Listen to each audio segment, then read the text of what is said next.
Selamat datang teman-teman. Halo.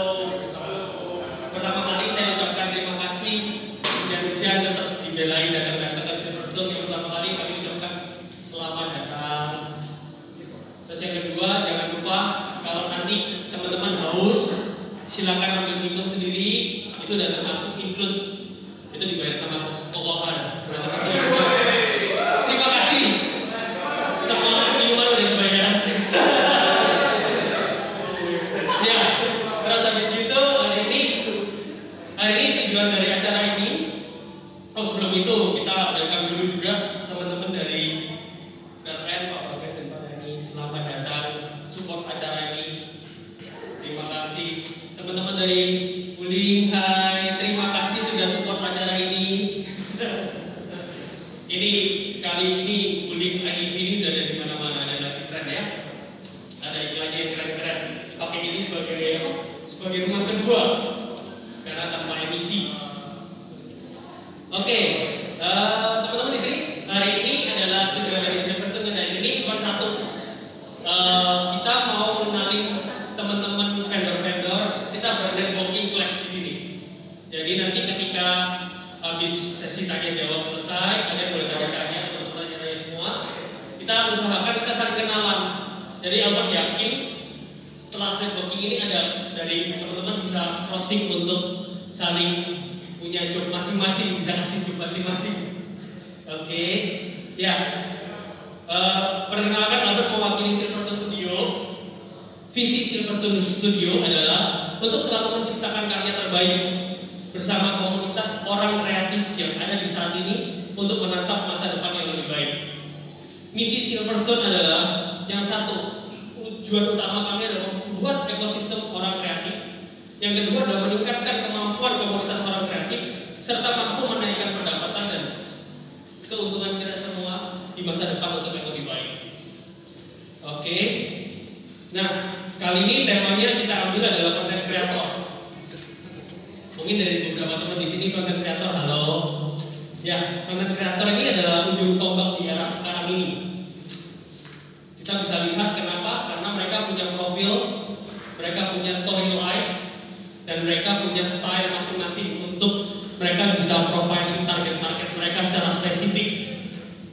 Nah, serta mereka ini juga punya pengaruh yang sangat kuat di komunitasnya. Albert kasih contoh ya. Kemarin itu Albert ngobrol sama teman-teman di Jakarta. Mereka itu pabrik bakso. Jadi dia tuh pabrik bakso.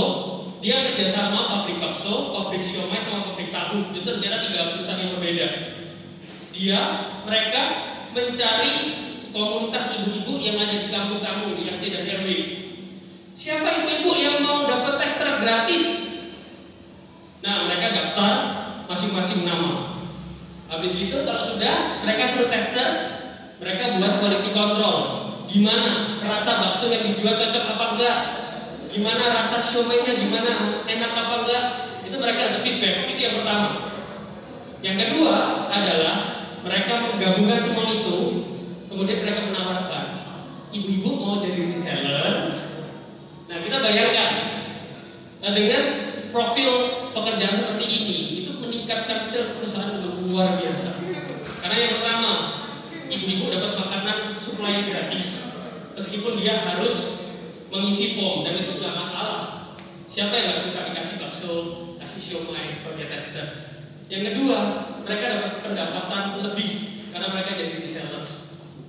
Jadi dari sini kita merasa bahwa sekarang itu nggak perlu centralized, nggak perlu sampai harus semuanya di Jakarta, tapi justru di kampung, di area sekitar kita, orang-orang yang berpengaruh. Ketika kita pengerti, maka mereka juga akan menjadi mitra bisnis kita.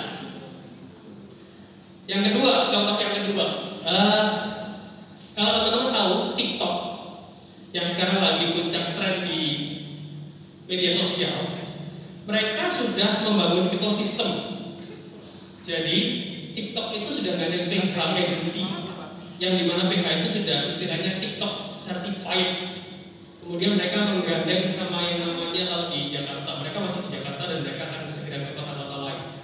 Itu mereka menggandeng yang namanya studio, mereka menggandeng yang namanya videographer, dan itu mereka menciptakan itu semua ekosistemnya, sehingga teman-teman yang pakai TikTok Shop, terus kemudian TikTok yang biasa story, mereka itu bisa menggandeng, langsung dikasih alamat, kamu tinggal bikin story di sini, aku bikin iklan di sini. Gitu. Jadi TikTok pun membuat ekosistem. Jadi mereka tidak mengerjakan sendiri, TikTok tidak video sendiri, tapi mereka membuat ekosistem.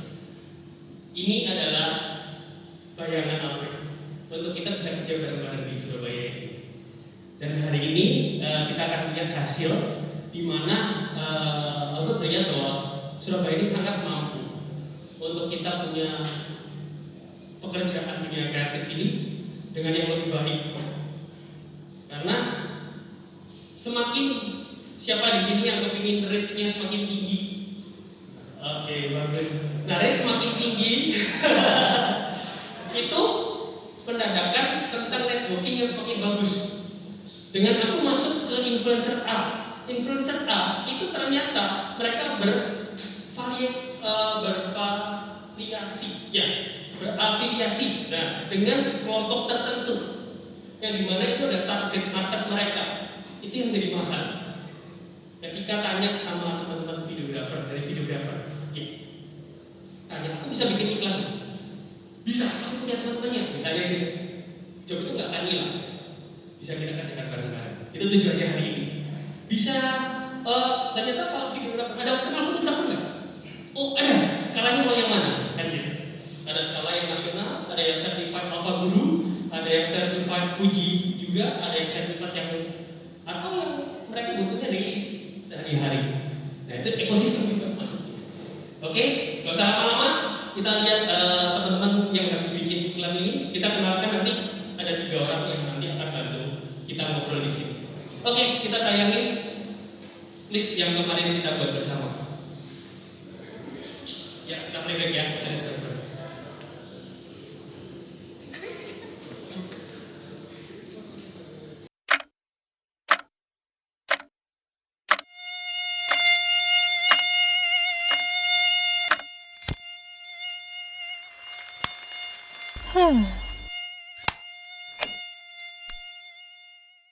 Electrifying lifestyle.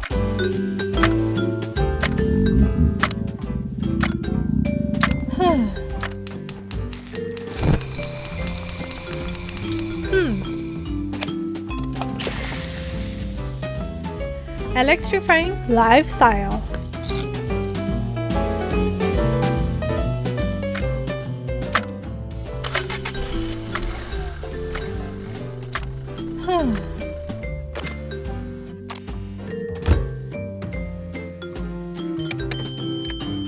Electrifying lifestyle. Bentar.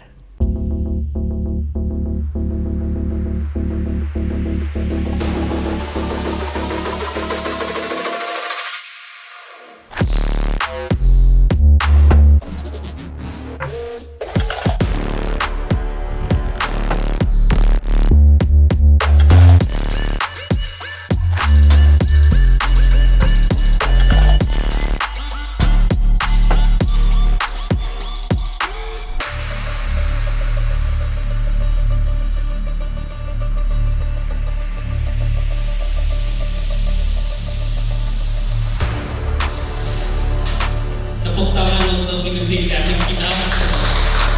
Bersama-sama kita undang ke Paulus, ke Antonio Kohar, dan Kak Bibli. Silakan.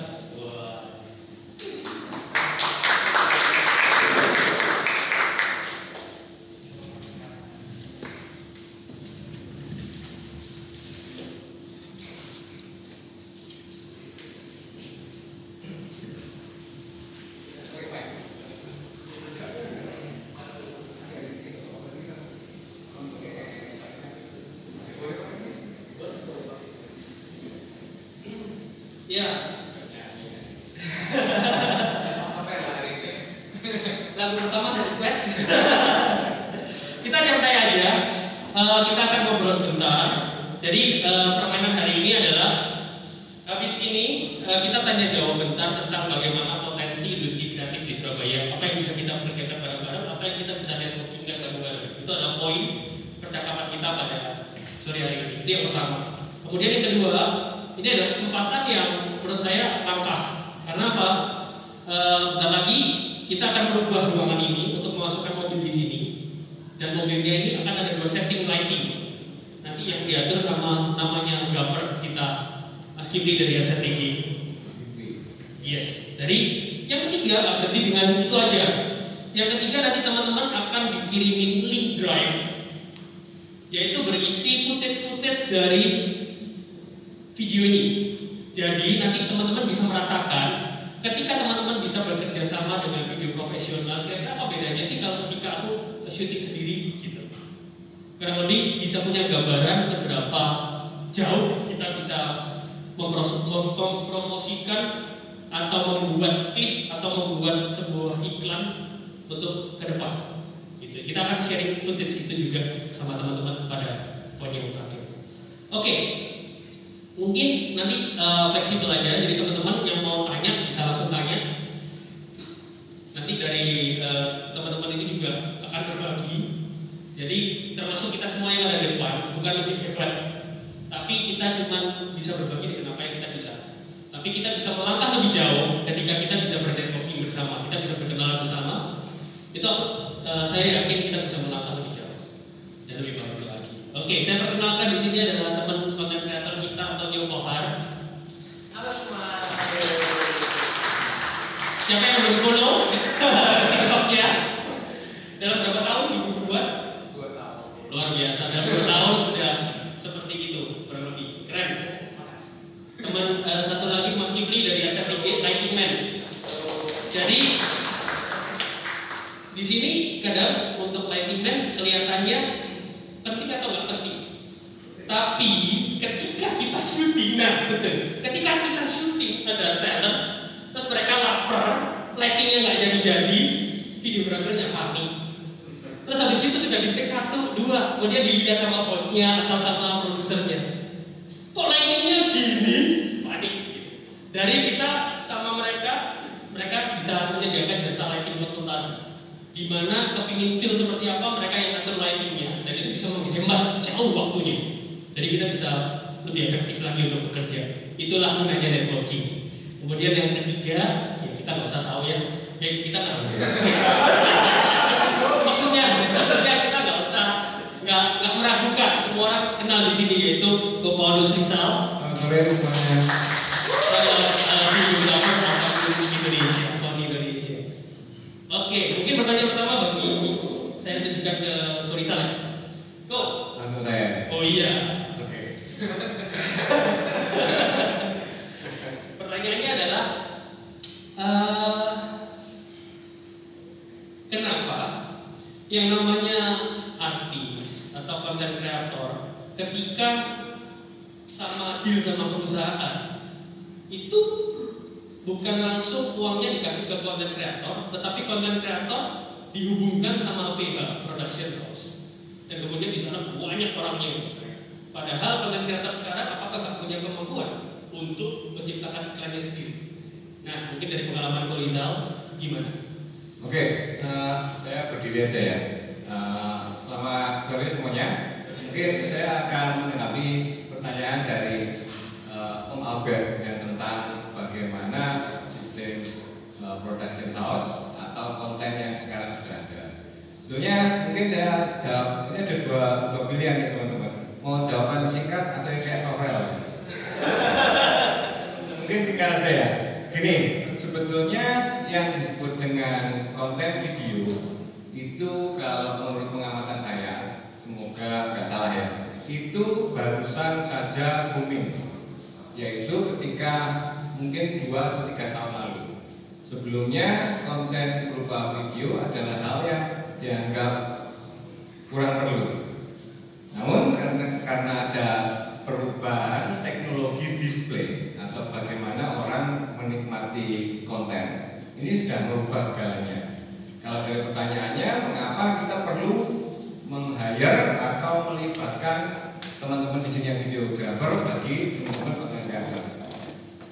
Secara teknis tidak sesimpel kita hanya syuting sesuai dengan maunya anggap aja klien, kemudian ngedit sebelum dikumpulkan biasanya revisi dulu, revisi A, B, C, D, E, final render gitu kan. Ya. Setelah itu baru dikumpulkan. Tidak semudah itu karena sebetulnya di produksi video sendiri ini ada dua kategori sekarang. Ada yang untuk yang disebut dengan biasanya digital, yang sebetulnya semuanya sekarang digital, ya. Atau yang untuk ad atau TVC. Nah, ketika kita sudah di kelasnya di TVC, itu sebetulnya punya secara teknis yang khusus. Contoh, file kita nggak bisa mengumpulkan MP4. Padahal semua device kita MP4, betul ya? Dia memerlukan XMF.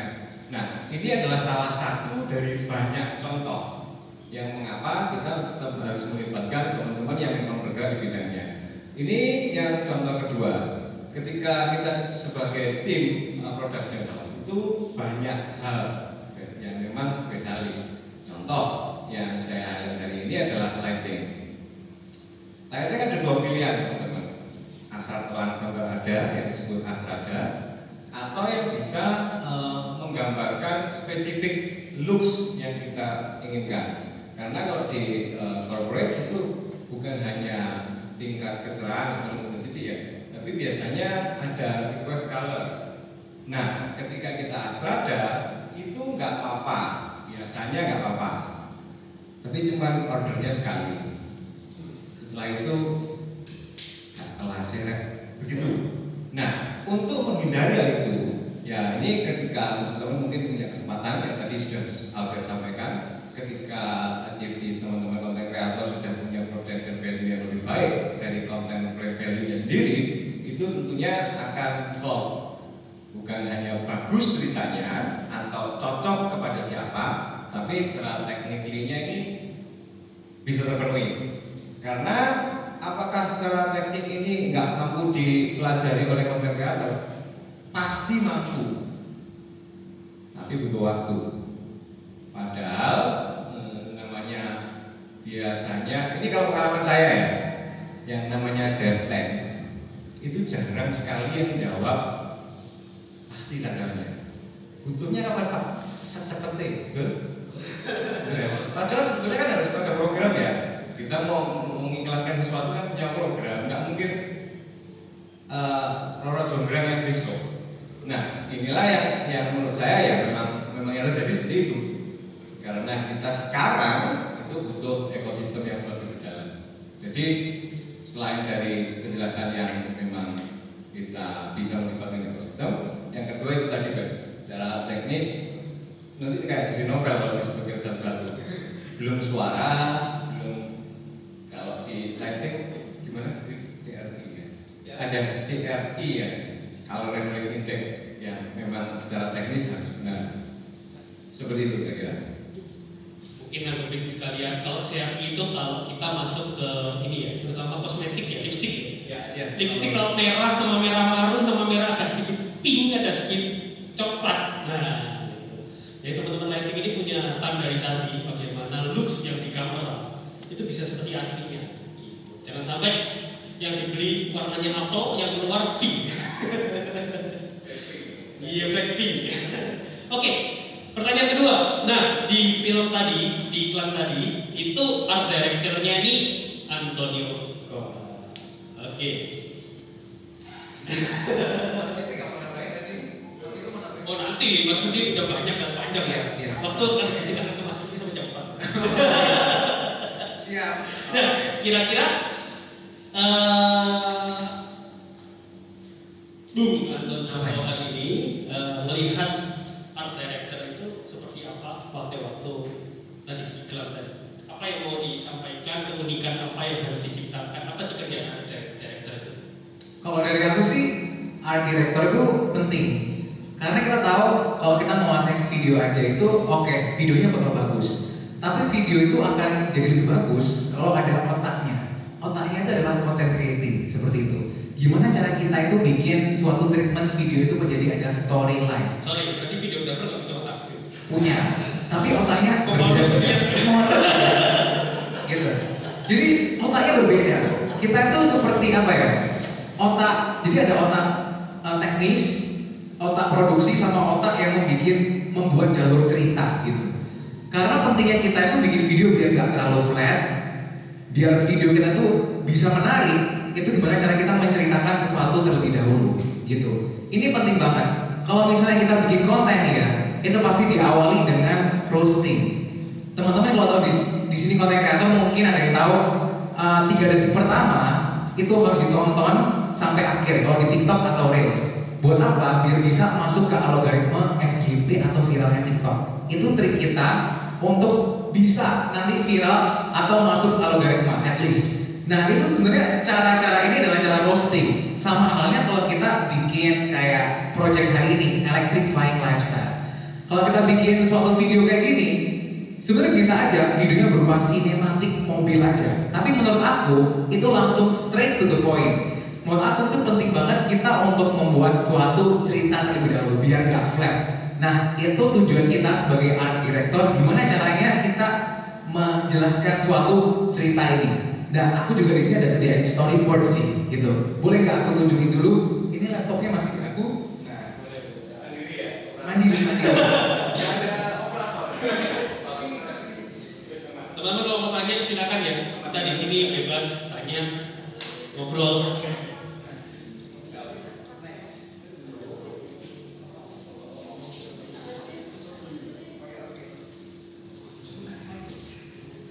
Nah, jadi kalau misalnya aku bikin konten di rumah, kalau teman-teman follow IG aku, kalau enggak juga nggak apa-apa.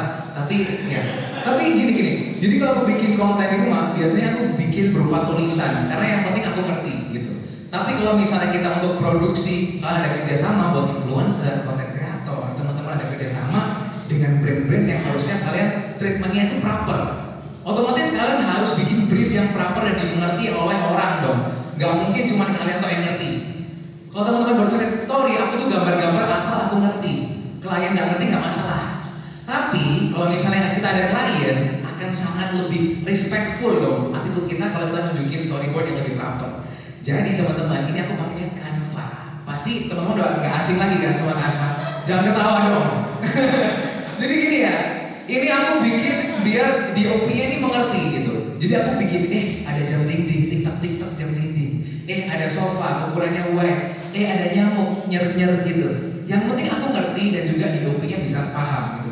Aku mau tanya dulu sama Ko Paulus. Pertama kali aku bikin ini, ngerti gak sih Ko? Maksudnya aku, ini gambarnya apa gitu?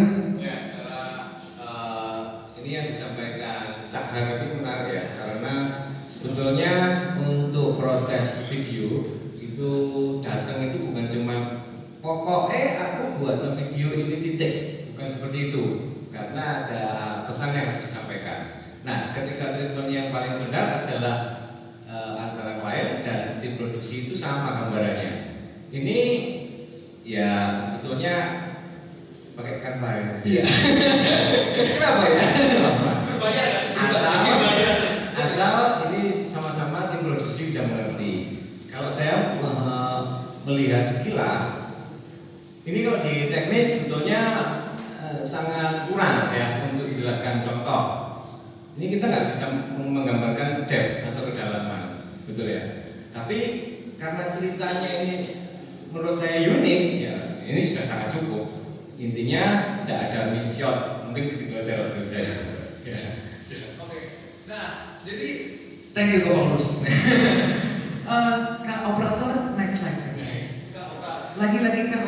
Nah, jadi aku bikin beberapa sesuai dengan tadi kentang goreng aku buka, ada suara audionya. Aku bikin treatmentnya tuh biar kayak aku pengen ada suara-suara nyamuk dulu, ada suara-suara apa tuh namanya sound effect nyamuk, terus yang kayak sepi-sepi dulu, terus diiringi dengan lagu-lagu, terus lanjut lagi dong. Nah lanjut lagi. Nah seperti biasa ini juga sinematiknya, jadi bagian belakang tadi kalian lihat teman-teman lihat ini random aja, jadi semuanya aku serahin ke DOP-nya aja, jadi nggak semua harus ngikutin 100% sesuai dengan storyboard gitu, karena kalau misalnya kita bikin sesuatu pasti ada trial eksperimental waktu kita syuting nanti, jadi nggak semua harus sama persis kayak apa yang aku bikin gitu. Coba next dulu dong. Nah jadi ini juga ada kayak rundown schedule, terus barang-barang apa yang kita belum punya yang perlu di list, terus tentunya juga ada jam, ada properti, dan juga ada schedule syuting jam 10 sampai jam 11 kita syuting di ruang tamu, jam 11 sampai 12 kita syuting di ruang masak, dan seterusnya. Next slide. Ini juga color palette yang aku pakai. Cara kerjanya tuh sama aja kayak styling ya. Jadi kita tuh kadang jangan gengsi mentang-mentang kita videographer, ada stylist, suruh aja stylist yang bikin. Justru ini pentingnya kita sebagai videographer juga jangan mau kalah. Karena nggak selamanya kita tuh selalu ada stylist. Apa salahnya sih kita untuk nggak gengsi untuk belajar mix and match warna? Karena suatu saat kita juga harus bisa independen dan nggak bisa tergantung sama orang lain terus. Jadi semua aku bikin sebagai art director, aku juga bikin sesuai dengan wardrobe dan juga color palette-nya aku batasin dari putih sampai coklat. Next lagi, ini mood board ya, mood board seperti stylist. Jadi ya yang teman-teman bisa pelajari juga dari banyak stylist juga. Oke, next. Nah ini juga prosesi salah satu foto BTS shooting. Jadi waktu itu kita syutingnya tuh sebenarnya rencananya mau di outdoor ya Pak Paulus ya. Nah tapi karena hujan sama kayak hari ini, kita alternatifnya ya kita bikin gantungan pohon dibantu oleh Mas Kipri ya, pakai asistennya itu. Terus kita bikin ala-ala outdoor seperti itu. Kurang lebih seperti itu kalau misalnya art director itu batasannya seperti itu. Apakah ada yang mau dipertanyakan? Nah, tadi kebetulan waktu proyek ini kodenya satu. Jadi bisa harus belajar untuk bagaimana men-simplify art director berangkat dari stylist. Tapi kalau modelnya ada 4 di 3 hari berbeda di 2 kota panjang gitu, ya ada namanya stylist manager ya. Yes. Gitu. Akan lebih profesional aja sih menurut aku kalau ada stylist itu. Ini karena kita tuh juga gak ada salahnya untuk bisa belajar tentang color matching gitu ya. Jadi kayak wardrobe gimana caranya biar tetap sesuai, karena kita nggak selamanya dibantu dengan stylist terus. Kita harus bisa independen juga. Apalagi budget klien juga mempengaruhi ya. Jadi biasanya kalau ada stylist yang mahal gitu, ya kan nggak ada salahnya kita juga bisa merangkap ya bisa kan kita yang kan cuan gitu. Jadi ya bahkan poin plus banget kan gitu. Nah terus biasanya kalau udah dari storyboard kita serahin ke yang namanya DOP gitu. Oke, DOP kali ini kok bisa untuk project ini. Iya, ada pertanyaan tentang art director? Belum ada? Nggak Oke. menarik. Menarik lah. Mereka di YouTube itu soalnya buka handphone follow cari TikTok. Oke, mau tanya di sini ada nggak teman-teman di sini yang sudah pernah kerjasama dengan lighting man? Boleh katakan? Pernah kerjasama sama lighting man? Ada project yang pakai lighting man ya? Dua yang lain belum? Oh pernah? 3. Oke, berarti aku bisa bilang dari 20 orang ini mungkin 3 sampai 4 aja yang pernah kerjasama. Apa sih gaffer dan lighting man? Nah, ini. Boleh ceritakin sedikit lah tentang pentingnya lighting man itu di dunia produksi. Halo teman-teman. Halo.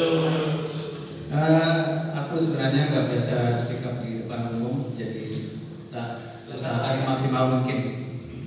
Yang biasa siapnya biasanya terima transferan kerja. Biasanya. Jadi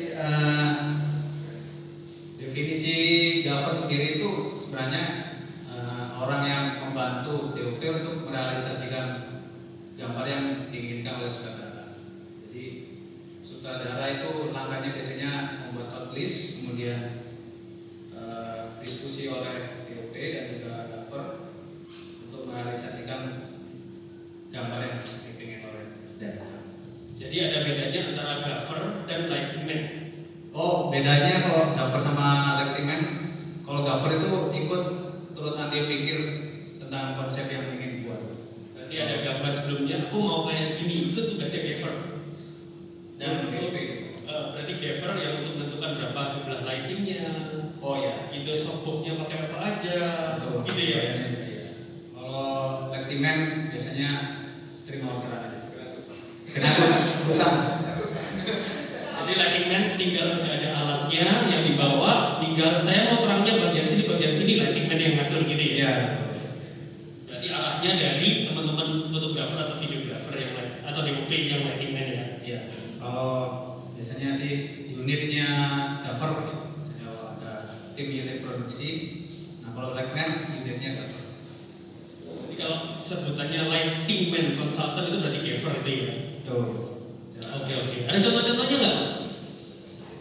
Ada. Oh siap. Ini aku presentasikan. Boleh. Siap. Jadi lampu itu biasanya seringkali kayak kata Korizal itu Astrada. Pokoknya Astrada nggak mata. Tapi sebenarnya fungsi dari lampu sendiri itu macam-macam. Next saya tidak lah. Kenalkan istrinya. Artinya istri saya. Siap. Menurut kalian fungsi lampu itu buat apa sih? Ya, kebanyakan sih jawabnya menerangi. Hati yang sedang gelap dan gundah gitu ya. Padahal banyak fungsi-fungsi dari lampu itu yang bisa kita otak-atik. Jadi next. Nah ini salah satu fungsinya itu lampu itu bisa untuk memanjakan mata. Di sini kalau nggak ada lampu kita nggak bisa main shadow. Ada yang terang ada yang gelap. Jadi kalau kata orang hilangin shadow aja. Belum tentu bagus hilangin shadow. Shadow itu juga punya quality. Tinggal kita menjaga shadow quality-nya. Next. Ini salah satu beberapa contoh lagi dari pemanjakan mata. Ada launching Sony kemarin. Terus ini ada MV-nya Bayuska. Jadi ada web series dan juga series. Next. Nah ini salah satu contohnya lagi. Kalau hasil dari lampu produk boleh di-play?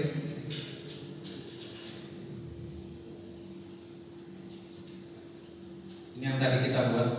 Jadi nggak stay gitu ya? Iya, kita perlu ada gerakan-gerakan untuk buat produk itu lebih bagus. Next. Nah ini contohnya lagi.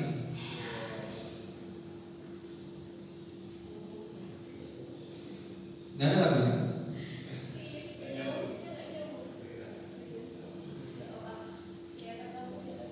Jadi kayak iklan di ini, di TV ini. Kalau di TV itu iklannya kayak gini, keren. Di YouTube. Iklannya Toshiba, iklannya Philips. Kalau kita mau beli TV biasanya kan dicopot-copot gini. Ini perfect.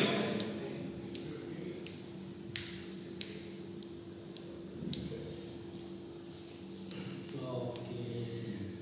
Ini kayak kelihatannya gampang lampunya padahal tadi Nggak gampang itu mas. ini syutingnya hampir 30 jam yang bersusun. Kita nggak berhenti syuting terus 28 jam. Wow. Ini yang kedua itu ada membuat emosi, membantu kita menggambarkan emosi yang ingin dicapai. Kayak yang di Gajah Duduk ini, ceritanya bapaknya ini sedang merenung gitu, lagi sedih. Nah, makanya aku buat lightingnya sedikit siluet, pakai satu lampu aja. Jadi seakan-akan Deep ya. deep gitu ya. Gambarnya jadi deep. Terus yang ini belum Belum sayang. ini juga single source aja, satu lampu. Jadi settingnya itu dibuat gelap memang. Oh enggak, sorry, buat satunya ada di sini buat nerangin gelap. Ini juga satu lampu dari luar. Next. Nah ini kemarin aku syuting sama Platonic. Royal. Jadi lampu itu bisa dibuat pagi jadi malam, malam jadi pagi. Karena ya bisa. Jadi yang bawah itu untuk bikin mood juga ya. Iya ini sebenarnya malam terus dibuat ya, kayak pagi. Itu bukan Mas Kipli yang kerokan habis. Oh, bukan. Siap. Ya gitu. Terima kasih. Wow. Saya. Studio tadi itu bukan di Jakarta loh, itu tempat kita yang di Surabaya loh. Bisa buat iklan sekelas itu, sekeren itu, gitu. Mungkin ada yang mau nanya, atau mungkin ada yang silakan. Boleh silakan namanya dulu, nama dulu. Saya Zen. Oke, salam kenal. untuk belajar teknik itu biasanya sampai belajarnya dari mana? Kalau memang sekolah atau sahabat banyak untuk mungkin untuk master lumayan dengan senior sedikit masuk kuliah lagi kan susah sedikit. Mungkin bisa tanya ke kita dan mungkin bisa referensi belajarnya dari mana? Terima kasih pertanyaan Mas. Saya dulu belajarnya otodidak, jadi dari teman-teman. Kebetulan pada saat itu nggak ada yang ngisi posisi lampu, jadi ya udah aku yang garap gitu. Namanya ya acak gitu, random juga. Astrada dulu namanya. Ya dari situ belajar. Seiring berjalannya waktu belajar. Ya banyak kalau misalnya belajar bisa di YouTube sekarang kan era digital bisa belajar dari situ. Kalau misalnya pengen terjun di lapangan ya makanya kadang saya itu nggak terima kerjaan aja tapi terbawa untuk berkarya sama teman-teman. Kadang-kadang kalau diajak karya ya ayo gitu. Itu aji mumpung untuk saya belajar. Dan seperti kita ingat seperti kata-katanya Ko Rizal tadi, kadang job itu nggak nunggu kita belajar. Tapi kadang-kadang dari kita bekerja sama dulu, kita dapat ilmu banyak. Nah setelah itu kita berpikir, dengan kita bekerja bersama, kita larinya jauh lebih cepat dan lebih panjang. Karena otomatis sudah profesional, kita larinya lebih cepat. Kayak tadi ya, kayak bapak yang lagi duduk merenung gitu ya. Kalau mungkin kita sendirian nggak kepikir kalau lampu satu aja cukup gitu. Pasti lebih dari dua, kasih dua gini, jadi akhirnya jadi. Tapi dengan kerjasama tes gitu, selesai lebih cepat, hasil lebih baik. Coba untuk masuk lagi, itu kan tujuannya itu ya. Jadi sambil kita belajar, sambil kita networking bersama-sama, kita bisa lihat larinya kita bisa sejauh mana. Ada pertanyaan berikutnya? Silakan. Ada lanjut lagi? Ya, cukup? Oke. Ada pertanyaan lagi? Silakan. Oke, silakan. Halo. Dari Radi, mungkin mau ditanyakan kira-kira sekali syuting bawa berapa lampu rata-rata lah, seperti iklan yang tadi. Terus untuk dari Rizal mungkin apakah merek lampu misalkan Aperture, Godox atau lainnya itu pengaruh di bagi Rizal, apakah pengaruh juga signifikan hasilnya untuk kualitasnya? Ya.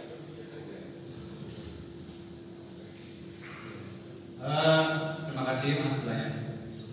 Kalau untuk tolak ukur membawa lampu itu kita sebenarnya diawali dari PPLT, kita diskusi dulu di mana kita bahas shot list. Nah dari shot list itu kita breakdown shot apa aja yang dibutuhkan. Lalu setelah itu kita ranking.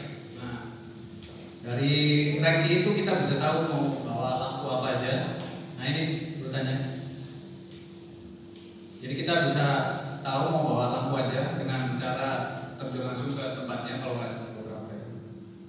Nah setelah ranking kita bisa buat floor plan, ya itu baru bisa nulis alat, gitu Mas. Kemudian saya lanjutkan mengenai merek ya. Ini agak berbahaya. Saya pikir jawabannya yang aman. Gitu. Sebenarnya untuk masalah lighting itu memang ada standarnya sendiri, CRI, TLCI dan kawan-kawan. Tapi kebanyakan ya, saya cerita tentang yang universal saja. Kebanyakan itu sekarang iklan ads yang dimana antar sesama brand itu pasti pengennya kualitas CRI atau TLCI-nya bagus. Tapi kembali iklan kita itu akan ditampilkan kebanyakan dikonsumsi di smartphone ya. Itu nggak punya standar masalahnya. Jadi yang kalau saya sendiri sebagai DP, saya melihat kualitas dan masalah kontras rasionya. Kalau warna kita masih bisa tune ya, tapi kalau masalah kontras atau intinya shadow-nya datangnya seperti apa itu membutuhkan GPM team. Jadi kalau merek kayak kecap kayaknya ya, semua merek punya nomor satu pasti. Tapi kalau dari pengalaman saya yang beredar di Surabaya kebetulan nggak banyak, sehingga kalau nggak ini ya itu nanti bisa dibantu sendiri. Ini itu ya. Jadi itulah pilihan ya, yang kebetulan secara ekosistem kalau di Surabaya banyak ya. Yang lain sebetulnya ada, cuman belum sampai sini. Siapa tahu mau jadi dealernya banyak ya. Itu kira-kira jawabannya. Oke. Ada satu benernya teman kita yang nggak datang. Itu kita tuh ada di logo bawah kiri itu kita namanya Barokah Equipment. Nah kita juga kenalin teman ini karena dia itu kalau kemudian kita kan bingung ya, kita tiap tahun itu harus kejar-kejaran yang namanya alat, betul ya? Oh keluar lagi FX3, barusan ini FX30 dan kawan-kawan, belum lagi Dolly dan kawan-kawan. Nah jadi kita bisa sekedar tips aja ketika kita punya proyek. Kita kalau bisa peralatan kita itu dihitung sewa. Termasuk ketika alat kita rusak, kita masih punya dana untuk sewa. Gitu. Nah, salah satu Barokah Equipment itu next time kita bisa ketemuan. Kira-kira apa yang mereka bisa siapkan. Termasuk SATG ini juga menyiapkan lighting juga. Termasuk Exilverse juga kita bisa support lighting juga. Gitu sih kira-kira teman-teman. Jadi project itu biarkan jasa dan peralatan itu sendiri-sendiri. Gitu ya, Rizal ya. Oke. Ada pertanyaan mungkin dari teman-teman? Silakan. Ya, silakan nama dulu. Roy, oke. Bagaimana seorang dapat bisa menentukan lampu yang sesuai dengan mood yang diingin oleh sutradara? Seperti kalau kita pakai lampu Lokian gitu. Dari hasil diskusi, maksudnya gimana? Mood gambarnya? Misal kalau kita sedih, ya sedih ya. Itu memutuskan mana lampu itu diskusinya gimana? Referensi, kita sering-sering lihat referensi film-film yang di luar sana itu kayak gimana sih buat mood yang lebih baik gitu. Misalnya kayak sedih itu kita lihat referensinya seperti apa, apakah Loki atau Bright kan, sering-sering lihat referensi itu, jadi kita bisa tahu. Horizon Saya tambahin dulu ya. Ini kalau sebetulnya kan betul yang dikatakan Yuri, ini adalah diskusi antara DIPI, kebetulan juga dengan Gaffer, juga dengan yang akan menentukan proyek sebetulnya. Nah, untuk tips kalau kita referensi itu adalah jawaban yang mungkin semua orang sudah tahu gitu, tapi lihatnya referensi. Kalau saya memberikan tips, kalau referensi itu apa spesifiknya? Betul ya. Kalau saya sendiri, referensi yang paling saya sukai adalah stock footage yang dijual. Saya belajarnya dari stock footage. Karena kalau namanya stock footage itu kan sudah dijual. Kalau karya yang sudah jadi belum tentu orang suka. Tapi kalau stock footage kan kalau saya misalnya bikin stock footage, kan akan menilai secara general ya. Yang kira-kira orang itu suka itu looks-nya seperti apa. Nah, itu akan membreakdown kita dari masalah pencahayaan. Contoh, apakah yang bentuknya shadow-nya mau keras atau lembut? Ini pasti kita diskusi. Kalau referensinya paling susah itu adalah referensi pokoknya. Ya, sering ya? Pokoknya mbuh iki carane, jangan. Kalau itu akan susah. Nah, di Gaffer, DP itu dan biasanya director ya, itu bisa dikatakan bukan seperti referensikan yang paket ya, bukan. Tapi ini selalu klik dulu, karena akan sangat susah kalau kita nanti ada project kita pakai Gaffer, pakai sutradaranya dia, DP-nya saya. Itu mungkin nilai keberhasilannya mungkin 51,1% saja ya. Lainnya gelur, karena diskusinya perlu intens. Kalau saya dengan Ibli yang ini jadulnya misalnya 1/2. Ini seperti apa ya? Seperti kebiasaan. Kalau kita sudah punya sistem ini kan, ini barat santainya gini. Cuman duduk-dudukan saya sudah tahu dia maksudnya apa. Nah, ini yang perlu dibangun. Ya. Kalau kita cuman supaya kalian kita pakai Gapper, tujuannya pertemuan ini bukan di situ. Jadi kita butuh lingkarannya ini apa ya, circle-nya makin lama makin membesar. Dimana kalau biasa sama satu orang, masalahnya bukan ini proyek nggak akan jalan, bukan seperti itu. Tapi kalau sudah laku, misal di tanggal syuting yang sama, kita kan berarti harus dengan yang lain dong. Nah, inilah tujuannya networking. Karena bukan cuma copy paste, masing-masing punya selera sendiri dong, pasti mengenai looks dan bagaimana caranya keluar gambar finalnya. Tapi kalau saya ya bacanya dari referensi itu adalah footage. Kemudian untuk masalah lighting, penentuannya itu memang dihitung memang, tapi feeling tetap perlu. Feeling kedekatan dengan personalnya juga perlu ya. Jadi mungkin malah nggak bisa didiskusikan ya. Ya belum nyamuk, gimana nyamuk? Kita kelamaan kalau didiskusikan dari nyamuk. Ya mungkin secara logika masuk, gitu aja, bungkus. Biar cepat, biar cepat dapat job lagi katanya. Siap. Oke, mungkin kita boleh ceritain untuk ini ya, story-nya influencer ya mungkin. Nah, kebetulan Silverstone sama Koristal ini dapat project. Sebenarnya project ini cukup unik. Jadi sebuah perusahaan dari Jakarta kemarin baru selesai berapa? 3 minggu lalu mungkin kita syuting ya, 2 minggu, 3 minggu ya, 3 minggu yang lalu ya. Belum tayang di TVC malah. Jadi kita dapat project dari Jakarta, bisa nggak bikin TVC langsung? Kemudian ngobrol deh, ya TVC siapa yang berani kan gitu. Lalu bisa berani TVC, siap, oke. Jadi balik lagi networking. Habis itu siapa artisnya? Nah ini yang menarik. Jadi artisnya adalah seorang influencer, di mana 3 tahun yang lalu tepatnya dia memulai YouTube dari nol.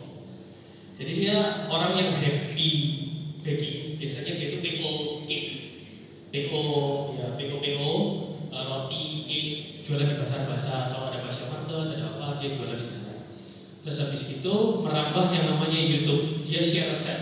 Kalau di mana-mana biasanya resep itu nggak detail, nggak apa, dia share resep itu.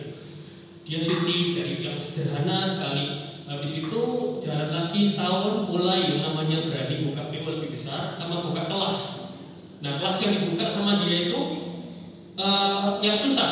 Kayak contoh simpel itu bikin martabak kerambulan, rumahan ya. Itu nggak gampang. Kerambulan itu bikin putul-putul. Nah itu kebetulan waktu itu kenal aku. Itu bikin putul-putul nggak gampang. Harus ada pennya, harus ada sudutnya. Dan itu ternyata followernya nyoba nggak bisa. Sampai akhirnya ikut kelasnya bisa. Nah, akhirnya yang namanya produsen dari Jakarta, yang namanya mixer, oven itu mulai lihat. Kamu kalau buka kelas, aku numpang untuk hadiah boleh nggak? Ya boleh dong. Oke boleh, harganya sekian. Biasa kan? Konten kreator dimunculin ada harga. Oke jalan, dilihat. Mereka sampai sekarang buka namanya Mart. Karena apa? Begitu ngeluncurin sesuatu, orang titiknya banyak. Kalau udah urusan edukasi dan mereka bisa di rumah pakai oven A gitu ya, otomatis mereka kan beli oven A. Nah kemudian pasti variannya di mixer A, di mixer itu mereknya masih sama semua. Singkat cerita, lama-lama mulai ditembak untuk bikin YouTube tapi full iklanku. Bisa? Oh bisa, ya sederhana aja. Nah suatu saat kemarin tiba-tiba 2 bulan yang lalu tepatnya untuk kali pertama, syutingnya baru kemarin 2 minggu, 3 minggu yang lalu, 2 bulan yang lalu, telepon menurut saya, dan kamu punya circle untuk bikin TV sih? Bisa? Oke. Nah lucunya, jadi Jakarta ini nggak nembak artis, tapi mereka menembak influencer, di mana influencer itu yang sudah punya target market yang kuat, punya sasaran yang sangat jelas. Ketika dia bikin iklan di TV, itu nanti di TV nasional yang sekarang masih digital ya, ya mungkin kedepannya pasti dimasukkan ke YouTube gitu ya. Nah, menimbulkan sebuah sosok influencer, dan ya make sense ya bagi kita semua, daripada artis itu kejauhan, kemahalan, kejauhan, tapi mereka nembaknya per kota, per kecil yang bisa menghasilkan. Dan deal, kita bisa iklan dengan tim yang lumayan besar, lumayan ya, 8 orang, sekitar 8-10 orang, kita bisa kerja bareng. Terus Ya sudah, puji Tuhan lancar dan langsung di-approve tanpa revisi yang terlalu gimana-gimana dalam. Kita kasih file, nggak sampai 5 hari selesai dan siap untuk ditayangkan di divisi. Kita Surabaya, kita bisa jalan. Gitu. Ada pertanyaan lagi? Ya, boleh. Jadi aku tuh tadi menambahin soal pentingnya kita networking ya, untuk saling kenal. Karena kadang gini ya, kita tuh merasa kita tuh udah paling oke. Misalnya aku konten kreator nih, aku juga udah bisa bikin video sendiri. Tapi untuk jangka panjang, apakah aku bisa melakukan itu sendiri? Belum tentu. Itu pentingnya kita punya circle. Dan hari ini itu peluang kita buat saling kenalan. Networking kita antara videographer dan juga content creator, bahkan sampai agensi.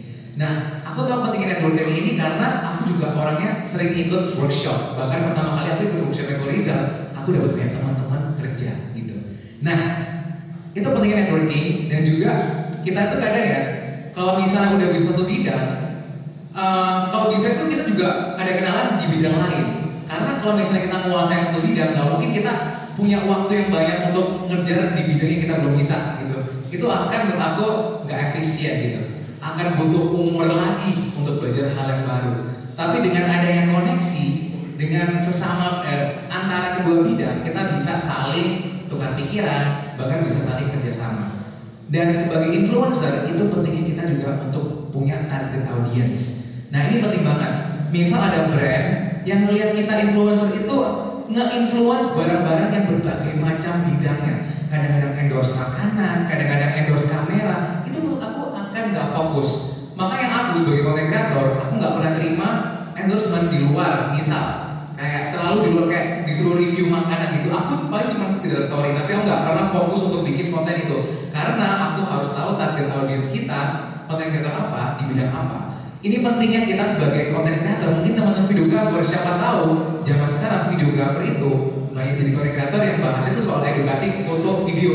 Ini akan menjadi free marketing buat teman-teman di sini gitu.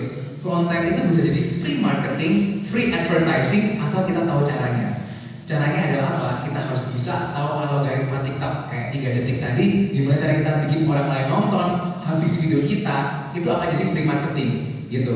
Yang penting adalah kita tahu target audience kita tahu tujuan apa brand itu kolaborasi sama kita, dan apa batasan-batasan dalam kerjasama dengan brand itu.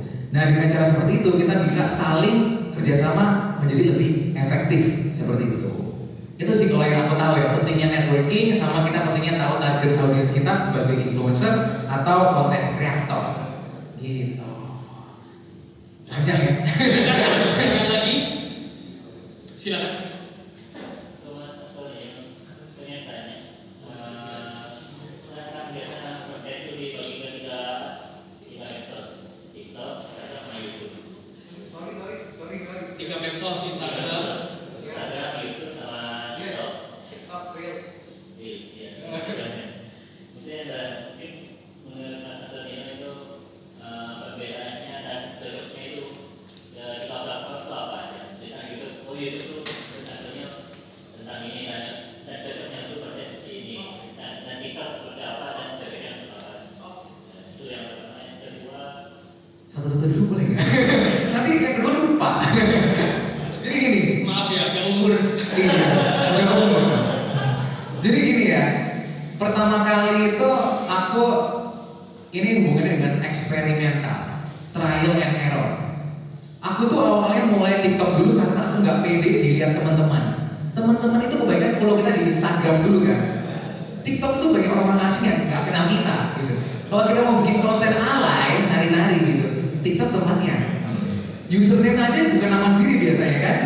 Username-nya tuh kayak random gitu kan, receh-receh gitu kan. Nah ini kesempatan buat kita yang alay untuk gak diketahui teman-teman kalau kita bikin konten alay gitu. Iya. Jadi ini peluang, menurut aku ini penting banget gitu loh. Dengan kita coba-coba aja dan kita jalannya gimana? Karena setiap orang itu pasti bisa berhasil dengan cara yang beda-beda dan dengan platform yang beda-beda. Dan menurut aku setiap platform itu fungsinya juga beda-beda. Misalnya TikTok itu yang viral adalah konten-konten receh, orang jatuh viral, orang bikin showmai viral, gitu. Nah jadi menurut aku hal-hal yang seperti ini itu yang harus diikuti waktu kita bikin konten di TikTok. beda halnya dengan di Instagram. Di Instagram tuh orang-orang jaga image. Semua kontennya harus estetik, harus bagus. Itu yang bisa likersnya banyak gitu, harus good looking gitu. TikTok mana ada gitu. Jadi menurut aku kita harus tahu tempat dan kita harus tahu yang namanya coba-coba gitu. Karena kalau kita nggak coba, gimana cara kita bisa tahu salahnya di mana gitu. Kalau misalnya ditanya, gimana sih Kohar cara bikin konten out of the box? Yaitu kita bikin konten senormal-normalnya, se-in the box-nya dulu.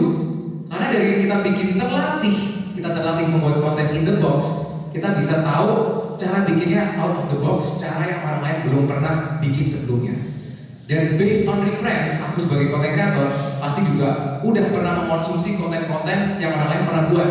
Makanya aku bikin konten itu karena juga based dari referensi gitu. Pasti kita semua namanya kita belajar dulu dan salah dulu. Gak ada salahnya kita untuk mencoba trial and error, dan dari situ kita bisa belajar untuk jadi lebih yang baik lagi. Mantap. Boleh nambah dikit? Boleh. Itu. Kita tambah dikit untuk pertanyaan ini. Oh boleh. Dan menariknya adalah kalau kita bisa lihat TikTok, Instagram, influencer itu yang dilihat orang sekarang begitu menonjol, itu bukan dari orang yang sudah levelnya di atas, tapi orang yang mulai dari bawah, nggak ngerti apa-apa, diceritakan, belajar bareng, nah itu orang suka sekali. Gitu. Jadi apapun. Betul. Ngomong-ngomong soal TikTok ya, TikTok itu bijaksana buat ngedukung orang-orang yang baru mulai. Aku dulu nggak terkenal, tapi aku bisa dikenal karena platform TikTok. Bijaksana banget.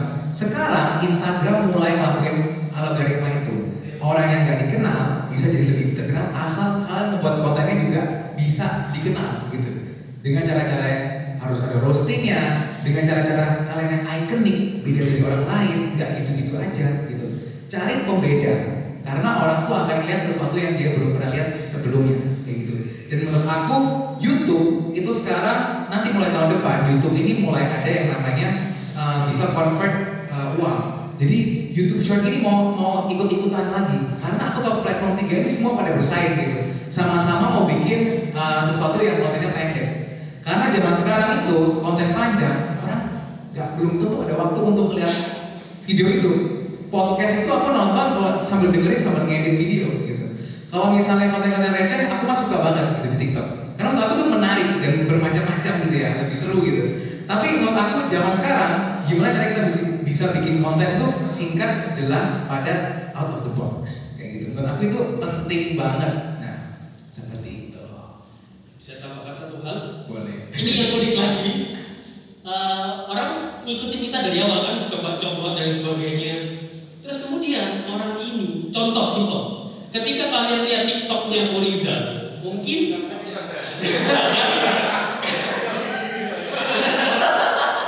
Nanti coba buat dong. tapi orang merasa gayanya jelas bagus, Alfa Guru, nggak usah dibilang, betul nggak? Mas Kipli nggak usah dibilang, lightingnya ya bagus ya loh. Nah, tapi kalau kita nyoba loh, lightingnya nggak jelek loh, lightingnya kurang bagus ya teman-teman. Nah kali ini lightingku bagus nggak? Aku berkolaborasi sama Mas Kipli. Nah di saat itulah kalian menyamakan, punya networking dengan Mas Kipli, pernah punya project sama Foriza. Orang-orang suka belajar dari bawah, bisa ningkatin ke atas, dan disitulah kita bisa next level bareng. Betul sekali. Karena kita itu nggak mungkin ya bikin karya itu yang itu aja. Suatu saat kita punya kerjasama dengan brand besar, kita disuruh bikin TVC, bingung kita kalau ada koneksinya. Ini pentingnya kita di sini teman-teman untuk saling mengenal di dunia profesional nanti untuk bikin next level konten kayak gitu. Mungkin Adi ada pertanyaan lagi. Yang kedua, jangan sudah lupa ya. Mintanya personal branding buat influencer itu bagaimana biasanya? Personal branding. Oke. Cara kita bikin personal branding. Nah, ada yang juga nih. Ada C Halim ini selaku agensi dari. Nah, Jadi keren di sini banyak orang keren. Nah, jadi kalau misalnya kita mau bikin personal branding, yang paling pertama adalah kita tahu target audience dulu apa itu. Kita misalnya, Kak Azen ini apa, videografer atau fotografer? videographer. Zaman sekarang banyak banget videographer yang bikin konten seputar edukasi atau bikin seputar BTS dan Rizal. Itu aja bisa viral gitu. Nah itu sama aja dengan konten gitu. Tergantung caranya mau gimana. Karena aku tahu videographer itu ada yang bikin kontennya berupa behind the scene, Rizal, behind the scene, Rizal, dan dengan cara seperti itu engagementnya juga naik. Tapi ada juga yang caranya kayak aku, edukasi kayak orang gila gitu di depan layar, pakai tisu gulung-gulung gitu. Itu aku, karena aku mau nunjukin icon aku gitu. Semua orang punya pembeda dalam membuat konten. Dan kita itu sebagai konten kreator, jangan ngaku-ngaku konten kreator kalau ikut-ikutan orang aja gitu. Konten kreator itu kita bikin konten original kita. Karena aku merasa akhir-akhir ini banyak banget orang-orang yang menganggap dirinya konten kreator padahal dia tuh ikut-ikut dan bikin konten yang udah pernah dibuat dan ngaku-ngaku dia konten kreator. Nah, gitu. Be original and be iconic gitu. Itu personal branding.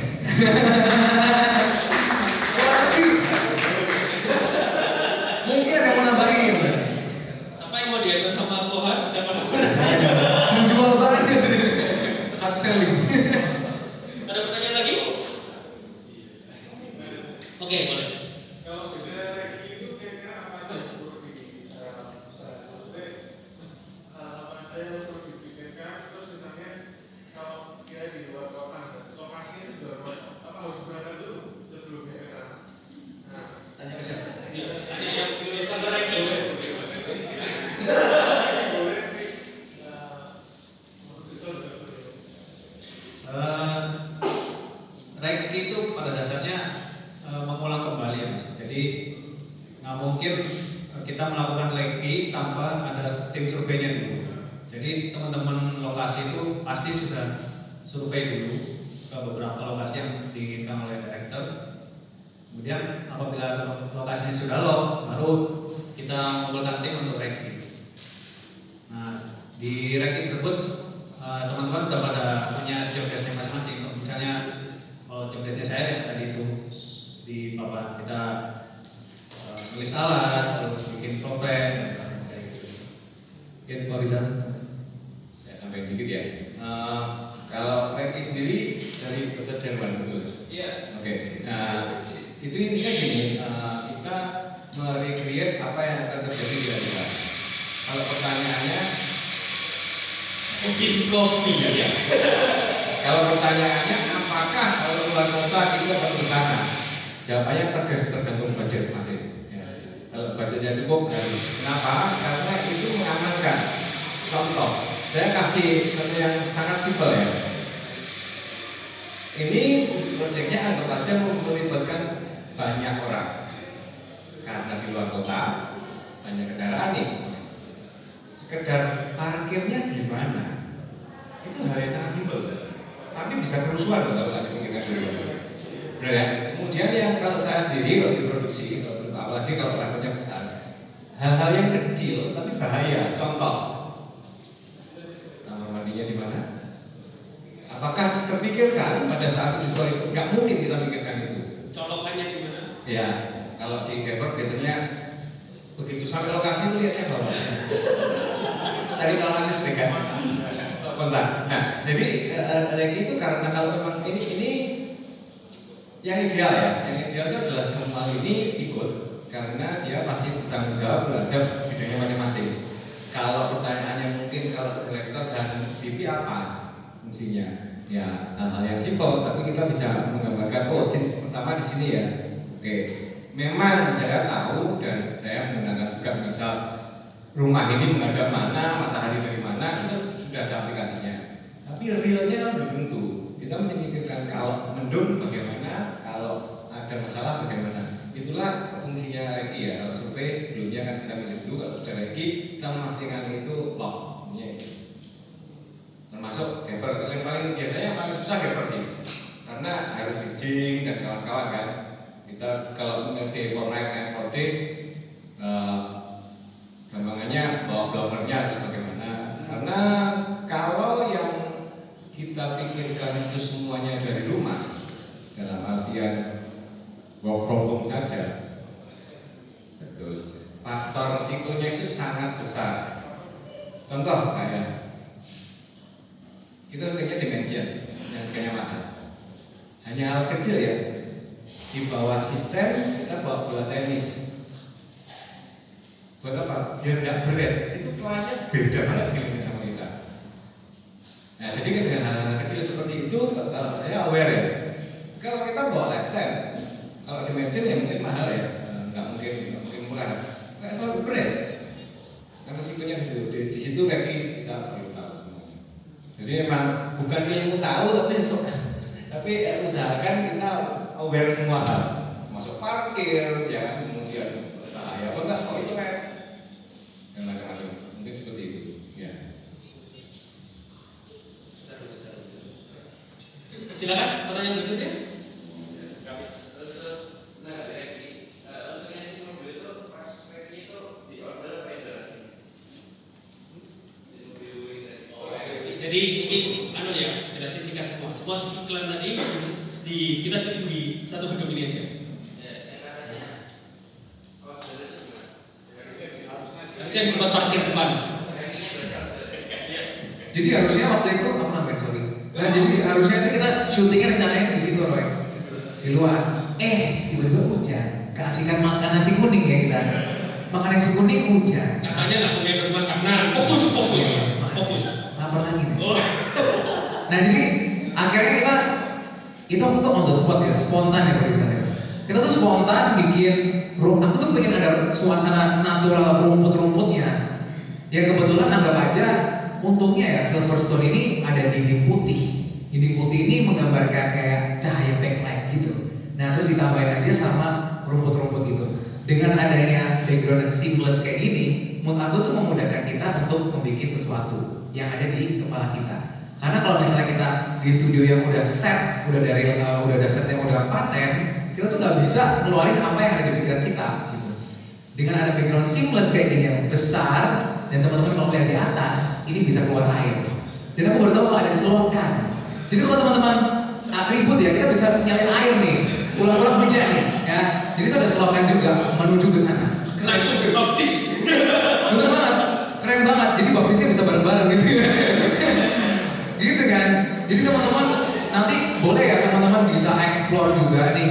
Karena studio ini ternyata tadi aku udah sempet tanya teman-teman baru aja ada yang pertama kali datang ke sini gitu. Terus ada yang nanya katanya kayak hotel ya, kayak hotel bintang 5 kan. Kalian kata orangnya aja bersih banget loh, aku nyaman banget gitu.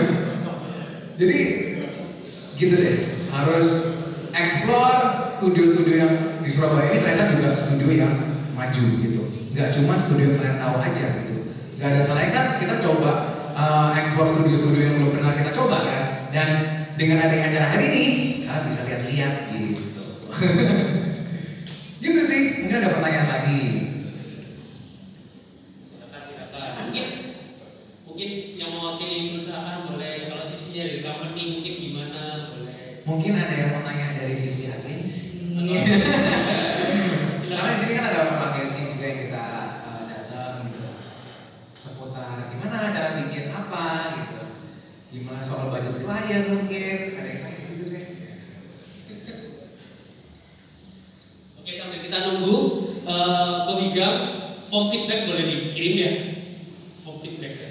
Oke, jadi nanti sekedar informasi 15.30 sekitar setengah jam lagi nanti kita mobil dari Guling ada satu lagi test drive. Jadi gini aturan mainnya.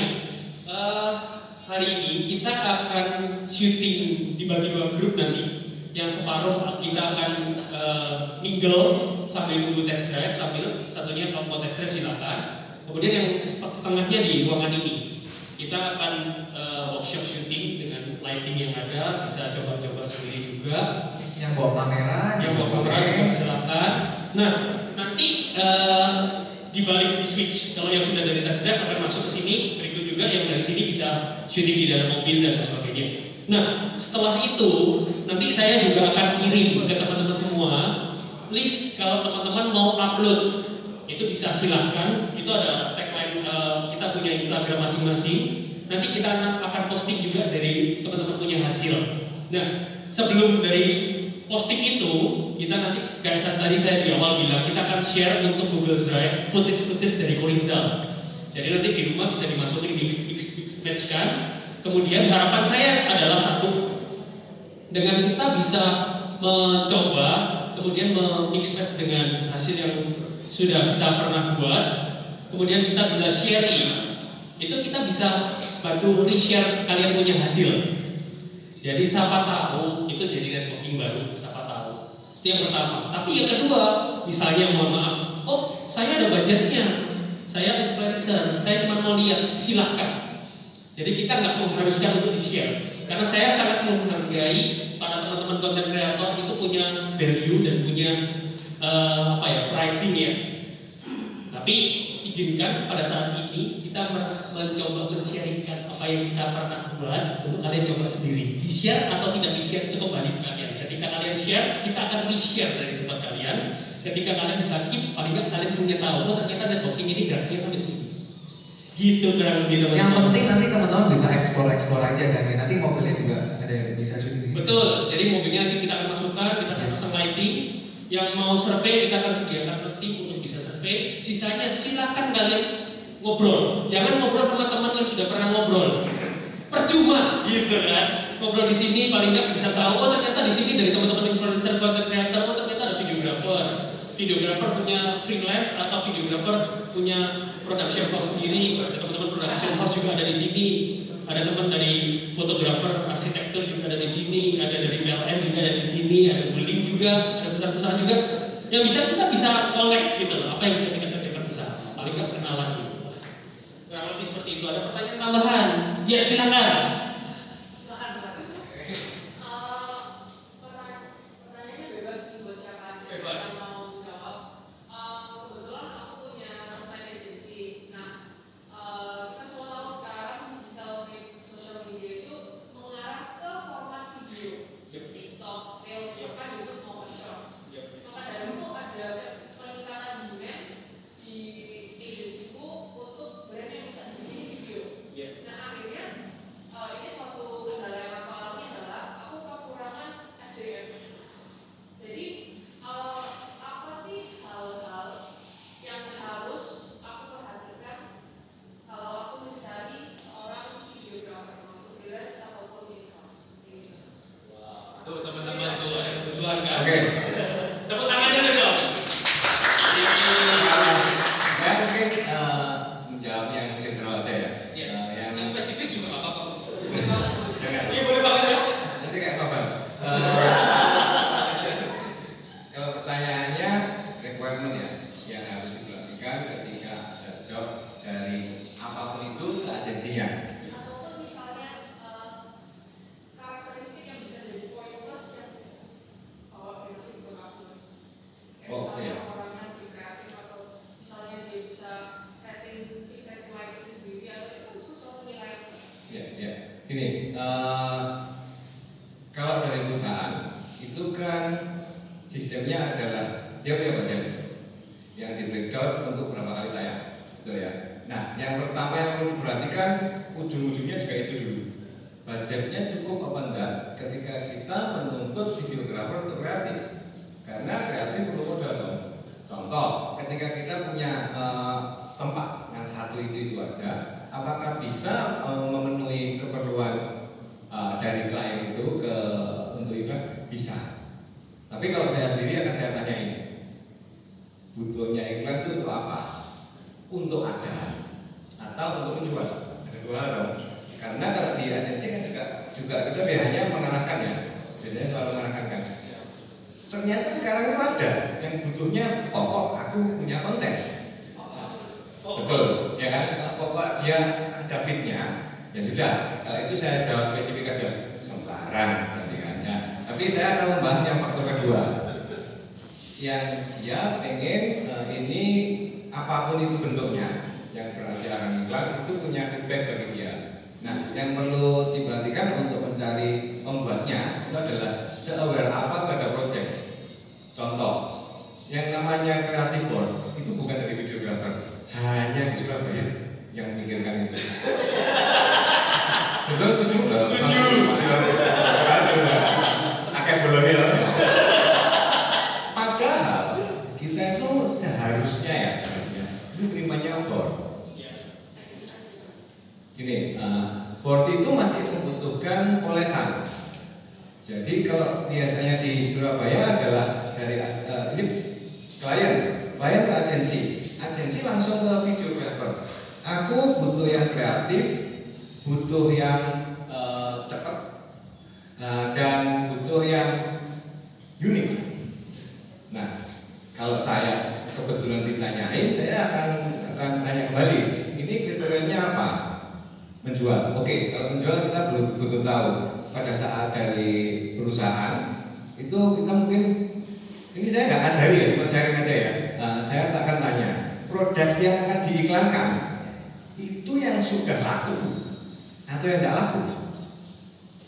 Betul dong. Karena kalau sudah laku ternyata tetap diiklankan supaya makin laku. Tapi kalau saya pikir logisnya, kalau sudah laku ngapain dibuat iklannya? Yang tidak laku aja underdognya yang dibuat iklan. Tapi karena sekarang itu sudah mix and match ya kebutuhan itu, yang menurut saya perlu diperhatikan adalah aware apa enggak dengan proyeknya. Contoh, ketika jawabannya mau bikin konten sudah punya harga, itu sudah pasti cuma cari duit. Maaf ya, harusnya dia dulu kebutuhannya. Karena videographer itu harusnya custom, bukan start from. Tidak bisa. Karena kalau start from, contoh, sekarang kita start from. Tapi kalau mindsetnya klien sudah seperti apa yang baru Black Panther ya, nggak mungkin dong start from, ya kan? Apakah klien seperti itu mindsetnya? Iya, terutama yang belum pernah membuat iklan. Ya, padahal starter ini ya yang target audiensnya kan seperti itu ya. Target kita adalah perusahaan starter yang ingin naik dengan cara membuat iklan. Tapi dia belum pernah nih. Tapi konsumsinya wah Anda. Bayangannya dia ya kan sama aja. Yes, betul. Nah, kita nggak mungkin juga secara kalau Surabayaan itu jawabannya jadi nggak bodoh, nggak mungkin kalau seperti itu ya. Jadi kalau dari agensi diawali dari ngedrive klien dulu, budgetnya realistis apa enggak? Karena ini kalau sudah tahu, kita baru pegang ke videographer banyak lah itu. Ya. Nanya aja ya. Nah, 7, 8, 9, 10. Kalau jawabannya spesifik, saya mulai sekian rupiah, itu sudah fake. Maaf, itu pasti fake. Ya cuma dari restoran aja. Jadi idealnya tanya, oh butuhnya ini mungkin enggak ini diproduksi dengan waktu yang ditentukan. Karena agensi kan yang menentukan. Nah itulah juga kembali antara ini ada. Karena kan dari agensi sering kesulitannya di itu. Kalau looks, karena saya mau cerita tentang selera dan susah, betul ya. Bagus itu relatif. Mengapa saya ngomong bagus itu relatif? Karena sangat jarang kliennya misalnya si A produk A, karena hanya pengen tahu bedanya yang bagus dan biasa seperti apa, dia bayar, oh nggak apa-apa ini video ini saya bikin 2 aja barengan. Nggak mungkin kan? Kita cuma punya 1 kali kesempatan. Jadi bagus itu relatif dan cocok itu absolut. Cari yang cocok. Mungkin itu, mungkin nggak memuaskan jawabannya, tapi memang realitanya seperti itu kok. Ya, cari yang mudah dihubungi itu pasti. Ada yang beken, tapi kalau ditelepon kayak Tom Cruise kali ya, harus lewat orang A, orang B, orang C. Itu sudah tak respect dirimu, padahal kunci pokok di sini penjualan lewat agensi. Dan itu tadi yang saya sampaikan sekaligus saya di depan ini saya curhat hanya di Surabaya. Videographer yang bikin board, ya, ngurusin duit macam hapus. Sebetulnya itu ada seksinya, ya. Tapi tidak apa-apa. Saya sangat bangga dengan profesi saya dan dengan sebutan videographer itu saya sangat bangga. Karena bagi saya sinematografer lah, DOP lah, itu line up yang berbeda dari kita. Kalau dibalik, apakah mereka mau mungkin mencarikan dirimu ada referensi studio baru? Nggak mau sih mereka. Kalau videographer siap dan pokok cocok. Ya. Aku mau nambahin deh.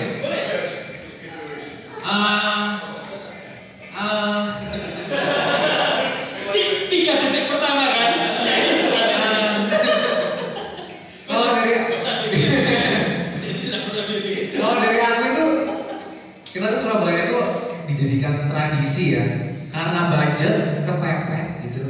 Kita tuh yang harusnya profesinya satu, merangkap, tiba-tiba jadi stylist, tiba-tiba mendadak jadi bikin mood board. Aku tahu nih, orang-orang agensi itu bahkan bisa ngerangkap jadi videographer kan ya, pernah kan gitu. Gitu. Karena itu adalah budget klien dan hal-hal seperti ini yang dijadikan tradisi oleh orang-orang Surabaya. Kalau di Jakarta produksinya udah besar, biasanya orang-orang yang ngatur mood board itu udah beda profesi. Orang-orang yang syuting itu udah beda profesi. Bayarannya aja juga udah sendiri-sendiri gitu. Profesional. Surabaya yang gini-gini itu masih jadi tradisi gitu. Nah, ini nih karena orang-orang yang merusak harga ini nih yang biasanya bikin kita tuh jadi ngerangkap gitu. Itu jadi emosi. Iya. Serius. Karena aku tuh sering banget dapet klien tuh kayak gitu kan. Ya, ini nih Surabaya tuh sukanya gitu, nawar harga, banyak mau, terus minta revisi nggak tahu diri, gitu kan? Aku juga suka kesel gitu loh, ya kan? Jadi kita itu bikin orang belajar lah, tunjukin kalau kita tuh punya value. Jangan perang harga, perang kualitas. Karena kalau misalnya kita perang harga, kita tuh akan merusak industri kita sendiri gitu. Dan industri kreatif ini akan dinilai rendah dan semakin rendah kalau misalnya kita terus-terusin iyain sama orang-orang yang nawar harga, iyain sama orang-orang yang ngeremehin value kita. Ini kan cuma tukang syuting, ini kan cuma bikin mood board. Aku juga bisa pakai Canva kali gitu. Gak boleh. Kita tuh harus dianggap kita punya nilai gitu. Hidup pohon. Itu sih mungkin ada tambahan. Ya, nambahin dikit ya. Jadi nambahin dikit ini ya yang kita lakukan sama klien kita kemarin. Jadi aku punya beberapa pengalaman yang bisa di-share. Yang pertama, yang gagal dulu aja ya. Owner kepingin produknya kelihatan bagus. Aku tahu Ben, aku dulu fotografer. Kemudian aku pengen tahu produkku ini bagus pokoknya. Oke, terus aku tuh bagus barangnya, tapi harganya murah. Nggak ada, pasti saingannya. Oke, saya foto dong, bagus dong. Plus kan, ditaruh di medsos. Apa terjadi? Ben, hargamu mahal. Sorry kok, ya memang segini. Taruh medsos, orang nggak berani tanya harga guys. Akhirnya apa? Dia gak balik sama aku. Itu yang pertama, kegagalan pertama. Kegagalan kedua, Ben, aku mau harganya murah.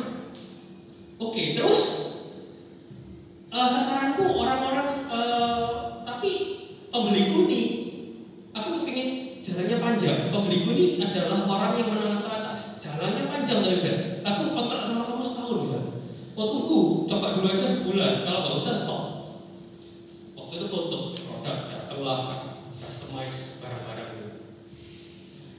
Oke, kalau gitu saya berarti dong kalau harganya murah ya udah akhirnya kita pakai ekosistem. Oh berarti teman aja yang modal apa segala macam ini.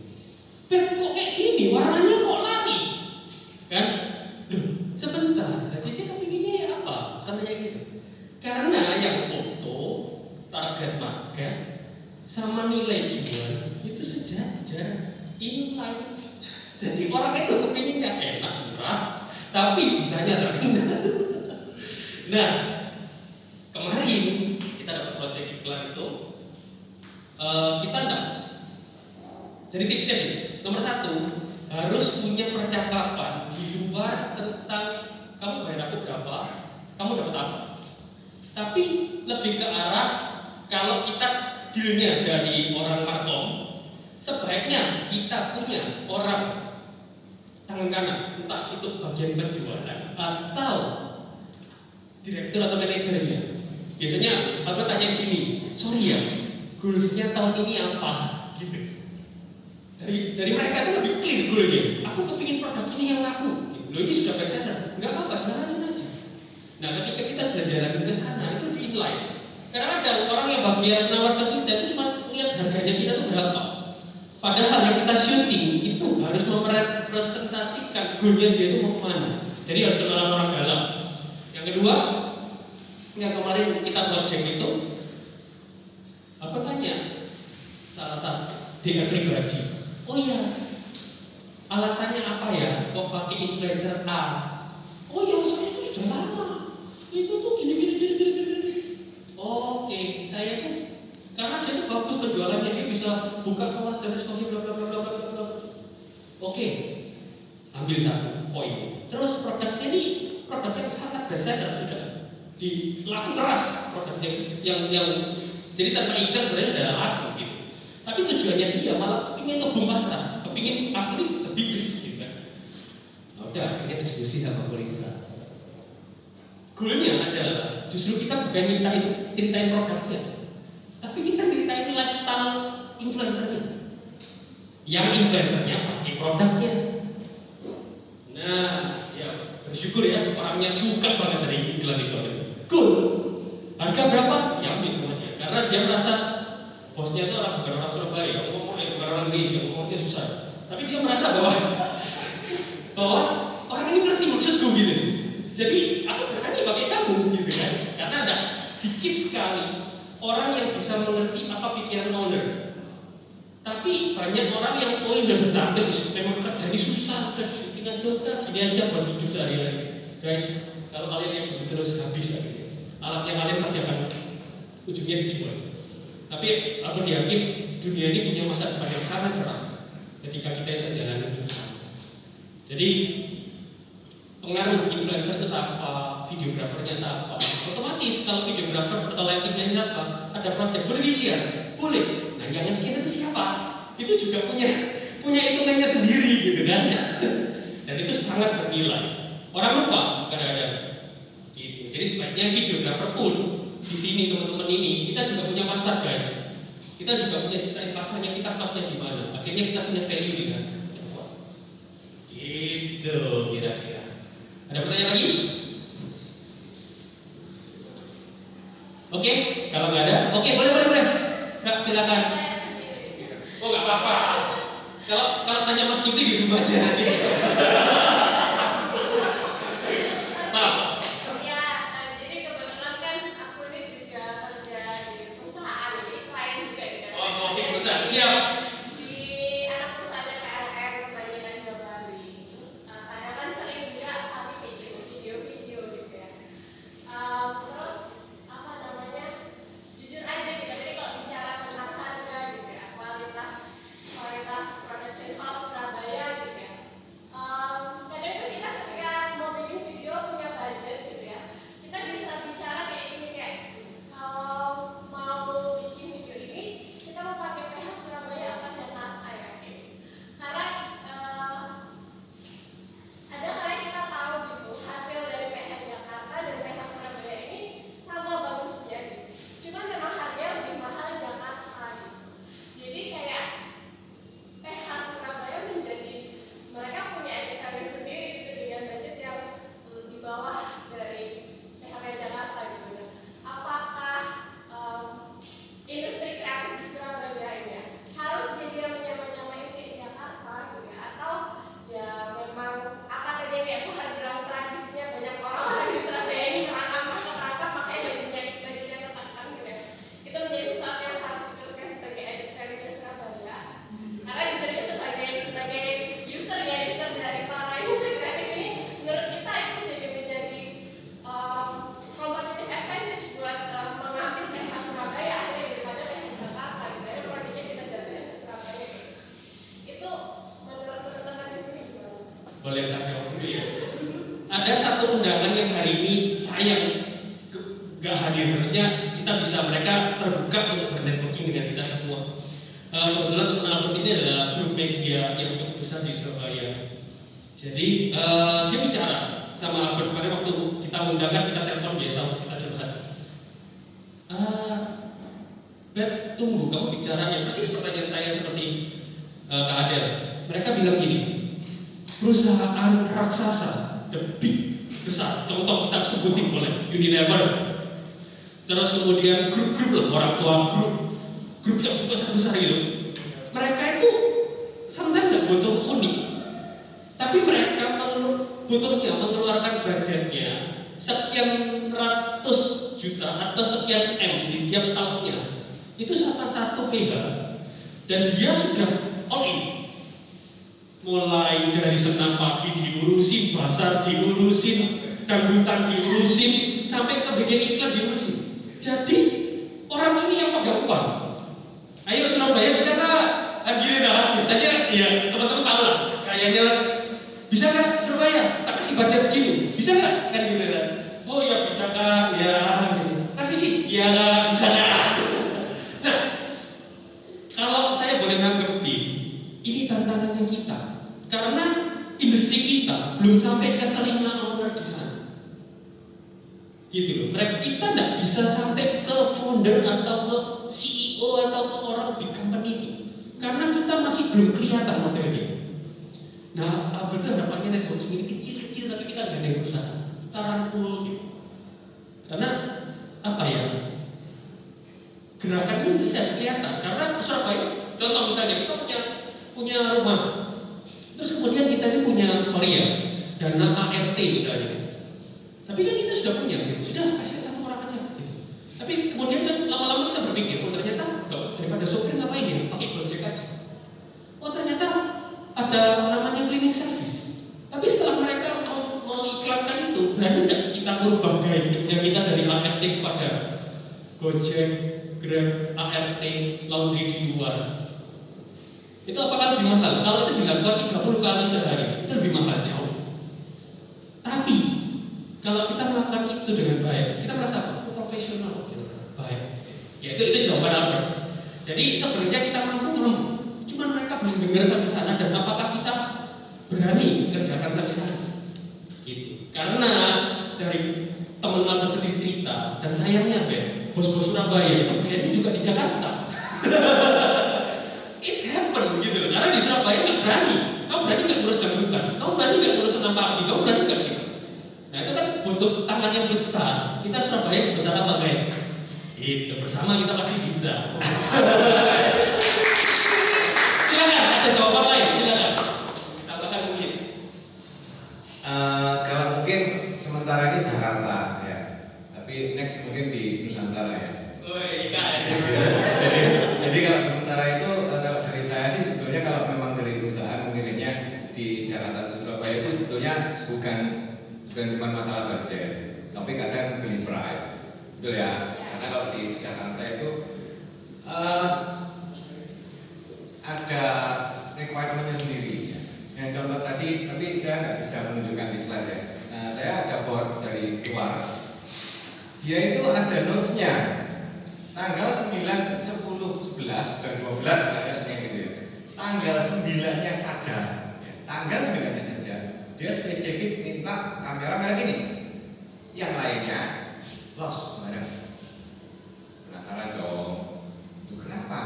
Apakah ini yang tanggal 9 saja untuk iklan utama, yang lainnya untuk iklan medsos? Tidak jawabannya. Sesimpel ini jawabannya.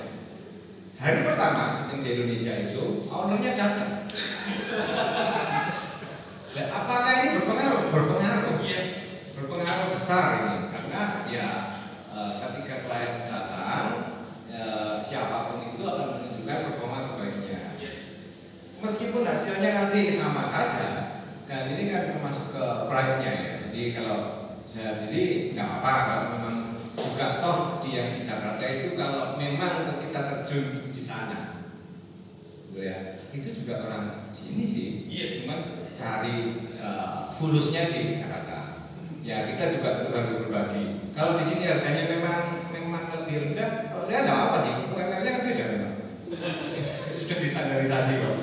Nggak perlu iri atau menjatuhkan siapapun, dimanapun kita posisi ini kita meng-create yang ada. Kita pasti punya reason kenapa kita di sini. Menurut saya itu kita kembangkan yang ada di sini ya. Oke. Oke. Last question sebelum kita ke next session. Udah? Gak ada lagi? Oke. Oke, boleh silakan. Last question. Jadi aku pernah menyapa. Ya. Orang ini memang kita khusus jadikan video TikTok. Oke. Nah terus dia punya keberapa mungkin 1 bulan berapa video. Nah kita tertarik dan biasanya itu di atas 3. Nah terus saya bilang loh kalau di atas 3 saya hire orang sendiri. Saya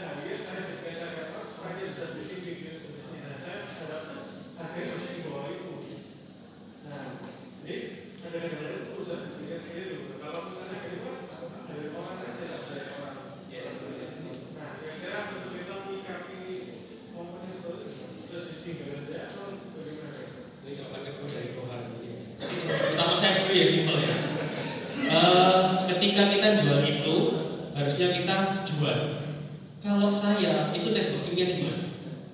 Jadi harus mix match sama yang punya perusahaan. Kalau cuma sama-sama newbie, sama-sama newbie atau sama-sama orang nggak dikenal, ya betul coba perusahaan nggak salah. Ketika aku hire, orangnya bisa tak bayar tiap hari bikin konten. Tapi ketika orang yang masuk itu adalah orang yang berpengaruh di karannya dia, ya mungkin bisa di. Itu kalau jawaban saya, tergantung siapa yang kita ajukan. Kalau aku sih tadi jujur nggak dengar pertanyaan. Apa sih tadi soalnya pertanyaannya apa? Ketik awal. Iya. Mohon maaf ya. Skip. Karena nggak dengar itu. Jadi tadi intinya apa sih Pak? Ada perusahaan ditawarin, mereka tuh mau bikin video TikTok. Ada perusahaan kita. Dia perusahaan. yes. Oke. Dan perusahaan itu bilang dari dia itu budgetnya 3 juta. ya. Perusahaan bilang kalau aku 7 juta sekian mending aku bayar karyawan. Yang bilang itu ya? Perusahaan kan? Kliennya. Ngapain aku pakai Evan? Oke. Gitu. Gitu. Apa yang jawabannya? Lapar gitu. Iya. Jadi intinya tuh cara menyikapinya tunjukin value-nya dong gitu. Karena menurut aku orang itu ngelihat harga itu udah langsung mundur.